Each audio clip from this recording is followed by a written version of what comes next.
This summer, everybody's favorite Merc with a mouth is returning to the silver screen in Deadpool 2. But really, who is Wade Wilson? And what's his story again? Well, you should probably just rewatch the first movie because it rules, but in case you're in a hurry, here is Deadpool, the movie, the first one, in 5 minutes, give or take.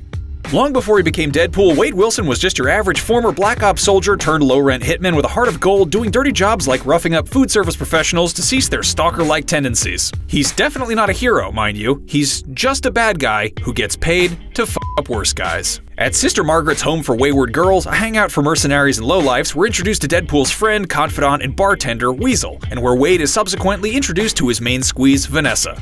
One romantic night of skee-ball and witty banter later, and the two fall head over heels in love with each other. Fast forward one steamy, not-safe-for-work montage of Wade and Vanessa knocking boots through a whole calendar year of bank holidays, and Wade pops the question. Literally. With a ring pop, which he may or may not have been hiding in his butt. However, any chances of a happy ending are nipped in the bud when Wade collapses and shortly thereafter discovers his body is riddled with cancer, the terminal kind.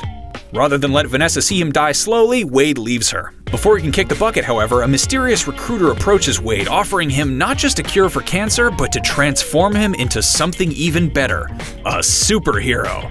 An offer which Wade initially scoffs at, but after losing all hope, eventually accepts. Wade is taken to a shadowy and probably not very hygienic facility where we see mutants undergoing experiments. There he meets the villainous Ajax, a ruthless and super strong scientist, and his bodyguard/nurse, Angel Dust, who is also super strong as a result of Ajax's experiments. Wade wastes no time pissing them both off, and Ajax injects Wade with the cancer cure he was promised, a serum designed to awaken latent mutant powers. However, in order for the transformation to take place, Wade must be under extreme stress, so Ajax proceeds to torture him relentlessly. Though he's in excruciating pain, it doesn't stop Wade's interminable wisecracks, and after he discovers that Ajax's real name is Francis and really roasts him for it, Ajax decides to push Wade a little harder. He locks Wade in a machine that repeatedly suffocates him to the brink of death before giving him just enough oxygen to stay alive. The experiment works and Wade's mutant healing factor finally kicks in, but it leaves his whole body horribly scarred. Wade breaks out of the torture chamber, setting the building on fire in the process, and fights Ajax, who tells him there is a cure for his disfigurement, but then leaves him for dead in the burning facility. Of course, Wade survives and then tracks down Vanessa, but he can't bear for her to see his horribly scarred appearance. He confides in Weasel, who convinces him to use his newfound abilities to become a vigilante. They land on the alter ego of Deadpool, taking the name from the betting pool Weasel ran on which mercenaries would die first. After staking out his base of operations in an apartment he shares with an elderly blind woman named Al, Deadpool rampages through the criminal underworld in search of Ajax's whereabouts and this alleged cure.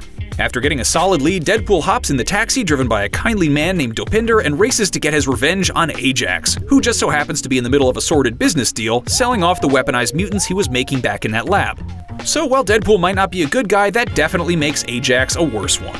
After stiffing Dopinder on the cab fare, Deadpool hurls himself into the path of Ajax's motorcade and proceeds to wail on his goons before finally drawing Ajax out into the open. Unfortunately, this murderous freeway rampage doesn't go unnoticed, and just when Deadpool has Ajax pinned down and ready to reveal the cure for his face, they're interrupted by members of the X-Men. Colossus, the hulking Russian made of organic steel, and X-Deputy, the surly, energy blast-projecting Negasonic teenage warhead. While the costume mutants bicker, Ajax escapes, and the Merc with a mouth is so pissed he breaks every one of his limbs trying to fight Colossus. The X-Men take Wade into captivity, but rather than go peacefully, he cuts off his own arm and escapes in the back of a garbage truck to let his healing factor stitch up his numerous bullet wounds and regrow his missing limb. After recovering, Wade finally decides to let Vanessa know he's still alive, albeit horribly disfigured, but before he can muster the courage to approach her, Ajax kidnaps Vanessa and uses her to lure Deadpool into a trap. Rather than go alone, Deadpool heads to the X-Mansion and asks Colossus and Negasonic Teenage Warhead for help, and they all squeeze into Dopinder's cab and drive to Ajax's hideout, a downed helicarrier.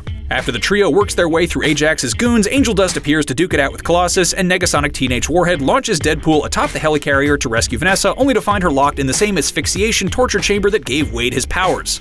While fighting Ajax, Wade frees Vanessa from the torture chamber, and Negasonic Teenage Warhead delivers a finishing but probably not lethal blow to Angel Dust, which causes the carrier to collapse, so Wade shoves Vanessa back in the box to protect her from the fall.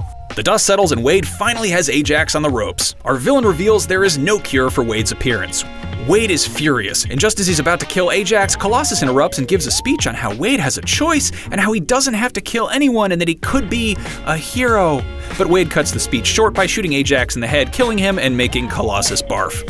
Wade reveals his true face to Vanessa, who still loves him for who he is on the inside, and because, let's be realistic, a horribly disfigured Ryan Reynolds is still sexier than most guys. They tell the X-Men to vamoose, and that is the end of Deadpool, the whole movie, right there. Well, almost. Deadpool pops up at the end after the credits in a bathrobe a la Ferris Bueller to tell the audience that he's getting cable for the sequel. And sure enough, in Deadpool 2, Wade, Vanessa, Colossus, Negasonic, Weasel, Blind Al, and Dopinder will all be joined by everyone's favorite time-traveling cyborg mutant, along with a pile of other new super characters.